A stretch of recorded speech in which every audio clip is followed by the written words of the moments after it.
basketball show. We have here in the studios Coach Mike Teasley. Mike, welcome to the show. Thanks for having me, Coach. Yeah, Mike is the head coach, Trinity Collegiate over in Florence. Also, Mike, you spent some time at the University of South Florida. Tell us a little bit about your journey. Well, it's been a remarkable journey in my basketball career. You're correct. I'm the head boys coach at Trinity Collegiate School right here in Darlington, South Carolina. I come by way of the University of South Florida, where I spent a couple years as video coordinator there under Jose Fernandez with the women's basketball program. And before that, I had a wonderful journey at Notre Dame Academy in Virginia, where we was fortunate to coach a couple of remarkable teams. Several years, finishing the top 15 in the country. The last 2 years at Notre Dame, I was in the top 5 in the country, as high as #1 in the preseason in the nation in women's basketball. The journey's taken me a long ways. I've been fortunate to coach several kids that have went on and gone and played college basketball at the next level. Some went on and are still playing professionally at this moment. It's been fun, Mike. It's been a good journey of being able to affect kids' lives as we go along. Okay, and I see here that you also in 2007, 2008, you coached the #1 ranked team by ESPN, USA Today, and Mike's Prep. Tell us a little bit about that team, and I know that had to be a special group. It was a special group of young ladies. I actually had 8 Division I players on that team. We started off preseason ranked #1 in the country by several publications. And it was kind of a veteran group. We returned majority of our starters. We had only graduated our point guard to Seton Hall University the year before from a team that finished 29-1, only losing to Collins Hill that featured Maya Moore, who some consider the best player in the women's game today.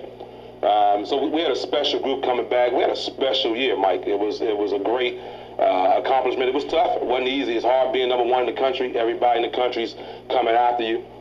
So you have to be prepared and teach the kids understand the preparation and sense of urgency every game in and game out. Yeah, got a chance to watch Maya on television, and kind of tell us a little bit something about Maya. I noticed her jump shot. Most young ladies kind of like have a push jump shot. Maya's jump shot is just like a top Division I male athlete. Absolutely, and that's what it felt like when I was playing. Maya's special. I thought playing against her and coaching against her, she reminded me of a young lady named Tamika Catchings, who has been the defensive player and actually the MVP of the WNBA this past season. Tamika was just a player that was able to do everything. She impacted the game more than just with her ability to score. She could do it on both ends of the floor. Maya's the type of kid that was just everywhere. And the fact that she could elevate the way she did and shot a pure jump shot by getting off the floor, it's hard to defend her. Most teams in the country were faced with, do you play her with a big or do you defend her with a guard? And that was the tough thing about her, because if you play her with a big, she's good enough to go around, she's good enough to get by them, and most guards she can shoot over the top. So, it was a phenomenal watch in Maya. Because of Maya, I didn't win a national championship, but I think she's went on to do well for herself. Yeah, speaking of Maya, I got a chance to meet Maya, your college coach, Coach Arian Gino. I met him up at Charlie Weber. Yeah. He was coaching his son, AAU team. I met him and got a chance to coach against him, and he was coaching his son, AAU team. Right. Okay, Coach, I just want to talk a little bit about girls basketball in this area.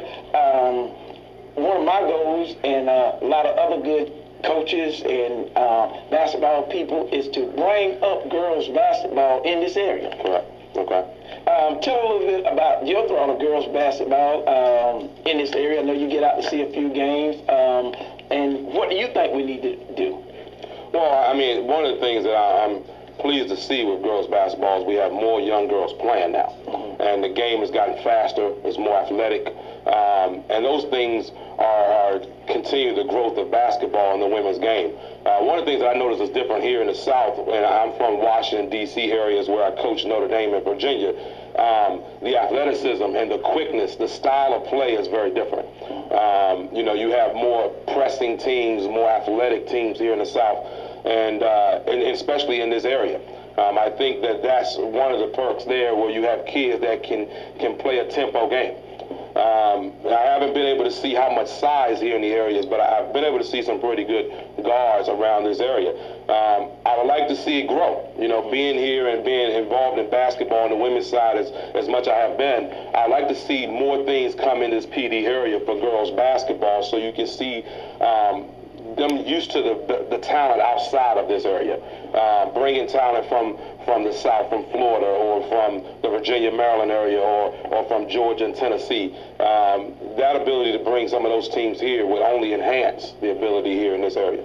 Yeah, I think that is real key to what you're saying, because girls here, we're getting better.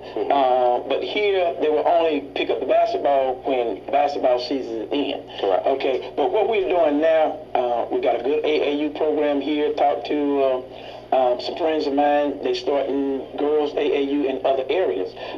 We had a 12 and under girls team here this year that was real good. Okay. In fact, they won the AAU Super Regional in Augusta. Yeah. And you've been around this game. You know how tough it is to win AAU Super Regional. Absolutely. But now to say that, when we went to the Nationals and they stepped from a state level to a national level, we struggled. Right, right.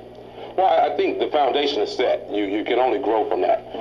Sometimes you have to be able to compete and be successful in what I call your box, which is your area, and then to be able to step out in the national area and be exposed to what's the rest of the country is like.